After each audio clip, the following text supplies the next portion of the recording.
I made it because my friend drives an old Civic and he has no tachometer, so I figured we'll put this in his car because it actually should work.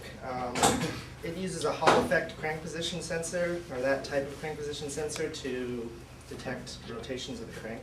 As you increase RPMs, it goes up like that. Once you hit red, right now it's set to red line at 6,000 RPM, but you can adjust that in the code. But yeah, it's not that exciting. But that's pretty much it. I really like spy movies, and in all the spy movies, they always have that one hallway with laser beam shooting across, and if you touch the laser beam, all the alarms go off. So we made a laser tripwire.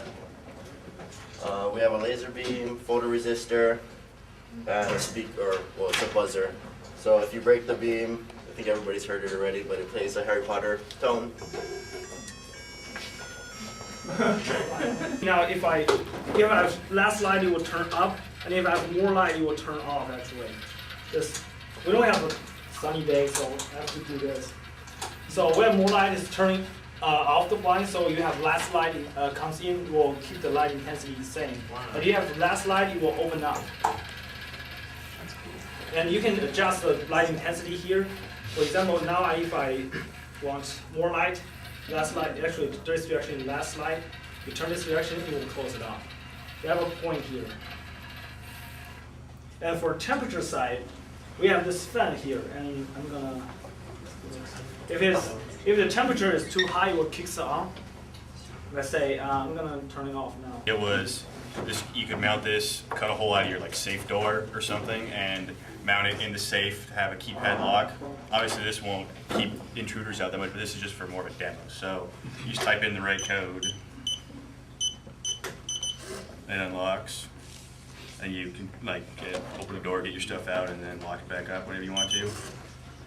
And then if somebody else figures out your code, you're like, oh, I don't want that person getting into my safe. When the door is unlocked, you can program a new code, and it'll lock back up for you. And then you give it a second. And now, if somebody tries the old code again, it beeps at them. They did it wrong. Type thing. You pour in either a light colored or a dark colored beverage. You hit the first button, it tells you what, if the white LED turns on for white wine, red for red wine. You need a light source at the top because we're running off a solar cell, and based off of the voltage that the solar cell is outputting, you can determine what color a beverage is in there. The second button is dispense. Dispense is for like 10 seconds. And this was an override, so it would dispense both at the same time for cleaning, but it just wanted to make the actuator shoot up and down for no reason. So that was not part of our proposal, so we decided to cut it out. Wasn't needed. So first, we'll do a dark wine, or a dark juice. Wine is juice. Okay. So you shine a light on the top of it, and then you press this button. It's right, yeah, it's the right one. Okay. And then you hit this to dispense. Oh. The power supply is on. And so you can give it a timing to determine how long you want the pour to be. You could also calculate the loss and have a varying time. And you can vary the speed and frequency of the kill switch. And so, let me show you how it goes. So this is normal, and then we have a kick switch.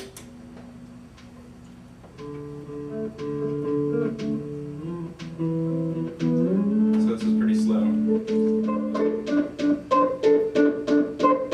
So the one knob controls the length of the off time,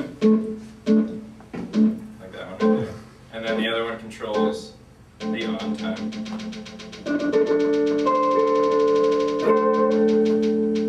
So basically we made a Android-controlled Nerf projectile launcher. Turns direction, launches Nerf missiles, all controlled from the Android phone. It can go both directions, so you can change the direction that the servo motor is turning.